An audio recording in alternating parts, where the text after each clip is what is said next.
तो दोस्तों, जैसा कि आपको पता ही होगा, कुछ दिन पहले पतंजलि यानी रामदेव बाबा की कंपनी ने कोविड-19 की दवा कोरोनिल नाम से बनाने का दावा किया था। उन्होंने कहा था कि उन्होंने इसका परीक्षण जिस पे भी किया है उन्हें 100% पॉजिटिव रिजल्ट्स मिले हैं और इसे ही लेके उन्होंने एक एडवर्टाइजमेंट कैंपेन भी लॉन्च किया था, जिसके बाद से ही पतंजलि लगातार सुर्खियों में है, कंट्रोवर्सीज के अंदर। अब वो कंट्रोवर्सीज क्या थी, क्यों थी, उन सब की मैं आपको ब्रीफ डिटेल इस वीडियो में दूंगा। बट फाइनली पतंजलि को कोरोनिल को बेचने का मार्केट में अप्रूवल मिल गया है आयुष मंत्रालय द्वारा। तो ये अब कुछ दिनों में ही पतंजलि स्टोर्स में अवेलेबल रहेगी। तो इफ़ इन केस आपने अभी तक मेरा चैनल सब्सक्राइब नहीं किया है तो प्लीज़ सब्सक्राइब कर लीजिए। मैं हूं आपका होस्ट और मैं आपका अपने चैनल इल्यूमिनाती में बहुत बहुत स्वागत करता हूं। तो चलिए शुरू करते हैं।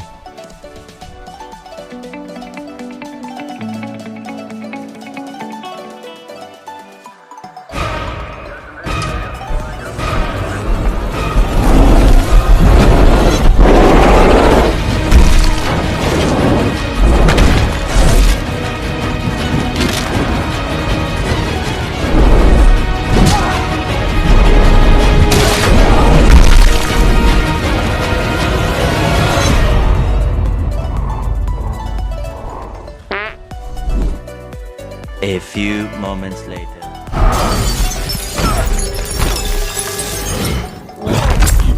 Enough! You are all of you beneath me. I am a god, you dull creature, and I will not be bullied by that.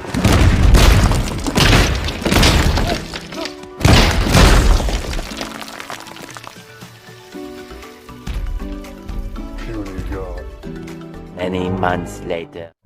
तो जी हाँ दोस्तों, जब मैं ये वीडियो रिकॉर्ड कर रहा हूँ आप देख सकते हैं कोरोना वायरस के केसेस इंडिया में 6,72,644 हो चुके हैं, जिसमें अनफॉर्चुनेटली 19,279 लोगों की डेथ भी हो चुकी है। बट द गुड न्यूज़ है कि 4 लाख से ज़्यादा लोग रिकवर भी हो चुके हैं। बट इससे ज़्यादा कंसर्न वाली न्यूज़ ये है कि अगर सेम स्पीड से ये स्प्रेडनेस बढ़ती रही तो आगे क्या होगा, क्योंकि इंडिया एक बहुत पॉपुलस कंट्री है और जैसे कि अनलॉकिंग ऑलरेडी स्टार्ट हो चुकी है, इंडिया में हैंड टू हैंड कॉन्टैक्ट्स होंगे और जिससे ये वायरस की स्प्रेड होने की स्पीड भी बहुत ज़्यादा बढ़ने लगेगी। ठीक है, जिसको कंसिडर करते हुए ऐसा भी बोला जा रहा है कि जो अभी 10,000 केसेस इंडिया में बढ़ रहे हैं वो एक टाइम के बाद शायद 50,000 या फिर 1 लाख केसेस पर डे भी हो सकता है इंडिया में। ठीक है, तो इनको देख के हम एक ही चीज़ बोल सकते हैं कि चाइना ने तो ये कर दिया इंडिया के साथ। तो अब इसे प्रिवेंट करने के लिए हमें कुछ ना कुछ करना पड़ेगा, ना सिर्फ इंडिया बट पूरे वर्ल्ड में वैक्सीन बनाने की एक स्टार्टिंग रेस स्टार्ट हो गई, जिसमें से ऑक्सफोर्ड यूनिवर्सिटी की वैक्सीन अभी तक नंबर 1 है। उनका ऑलरेडी 3rd फेज़ का ट्रायल स्टार्ट हो चुका है। इंडिया में भी गुड न्यूज़ ये है कि भारत बायोटेक ने क्लेम किया है कि वो जल्दी फेज़ 1 का ट्रायल स्टार्ट करेंगे। बट जैसा कि मैं आपको बता दूं, ट्रायल में बहुत टाइम लगता है, इसलिए अगर ये स्पीड से अगर कोरोना वायरस बढ़ता रहा तो ये हमारे लिए बहुत बहुत ज़्यादा हार्मफुल रहेगा। तो उसके बीच में भी हमें उसे क्योर करने के लिए कुछ ना कुछ ज़रूर चाहिए था। देन फिर ऐसे में एक न्यूज़ निकली।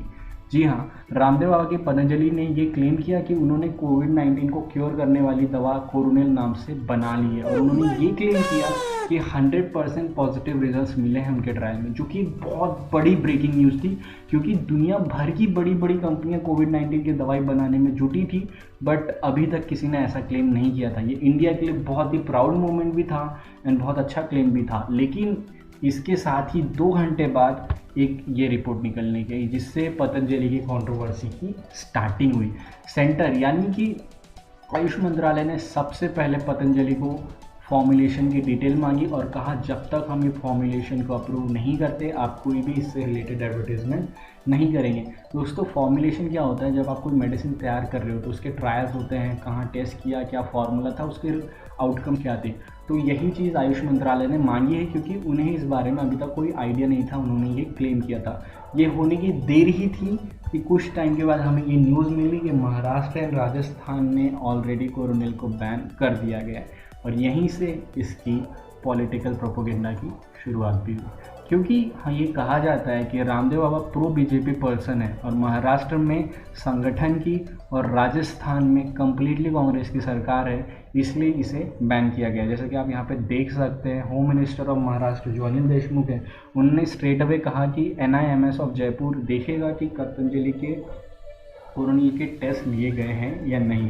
बट टिल देन उन्होंने रामदेव बाबा को ये वार्निंग भी दी है कि वो महाराष्ट्र में कोई भी ऐसी मेडिसिन जो नकली है उसे चलने नहीं देंगे। आज मैं दोपहर को 12 बजे प्रेस से मिल रहा और कोरोनिल के बारे में जो विवाद बखेड़ा खड़ा किया उसका पूरी शिद्दत के साथ जवाब देने वाला। कोरोनिल का ड्रग लाइसेंस क्या है, उसका क्लिनिकल कंट्रोल ट्रायल क्या है, उससे कोरोना के रोगियों को क्या फ़ायदा हुआ है और क्या फ़ायदा हो सकता है, और इसी के साथ साथ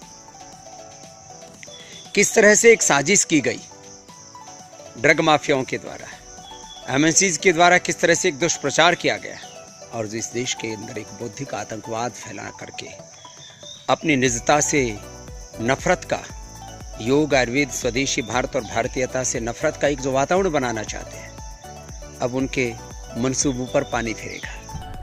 इसके साथ ही रामदेव बाबा समेत 4 और लोगों पे एफआईआर लॉन्च हुई जो इसमें इन्वॉल्व थे, जिसमें से एक पतंजलि के सीईओ बालकृष्णा जी भी थे, ठीक है। लेकिन इसके बाद ही रामदेव बाबा ने क्लेम करना स्टार्ट कर दिया कि उनके खिलाफ political and pharmaceutical propaganda start किया जा रहा है। पॉलिटिकल का तो सीन मैं आपको समझा चुका हूँ, लेकिन फार्मास्यूटिकल इसलिए दोस्तों क्योंकि दुनिया की बड़ी बड़ी कंपनियां इसे बनाने के पीछे थी, लेकिन ऐसा क्योर जो पतंजलि ने किया है अभी तक किसी ने नहीं किया था, तो इसलिए ये एक वैलिड रीज़न हो सकता है। और इसे ख़त्म करने के लिए बाबा ने अपने ट्वीट में कहा कि आयुर्वेद का विरोध एवं नफरत करने वालों के लिए घोर निराशा की खबर, जिसमें उन्होंने एक लेटर हेड शेयर किया है जो कि एक ईमेल की कॉपी है जो उन्हें आयुष मंत्रालय द्वारा मिली थी। लेकिन क्या ये प्रूफ है?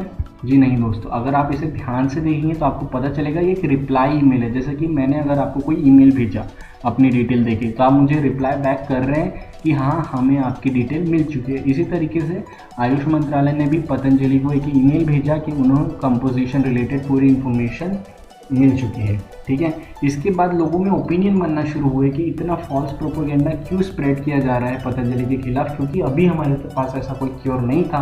इसमें से अगर पतंजलि ने आयुर्वेदिक तरीके से कोई मेडिसिन बनाई है तो इसे हमें अप्रिशिएट करना चाहिए। जैसे लोगों के आप कुछ कमेंट्स देख सकते हैं, एक्चुअली यहाँ पे ये बताने की कोशिश की जा रही है कि ये प्रोपोगेंडा कितना सही है। इसके अलावा भी इंडिया टीवी के एडिटर इन चीफ जो कि रजत शर्मा जी है, उन्होंने भी एक ट्वीट किया। उन्होंने कहा कि स्वामी रामदेव ने आयुर्वेद में कोरोना का इलाज ढूंढा, क्या बुरा किया, अच्छा हुआ कि आयुष मंत्रालय ने सहमति दे दी।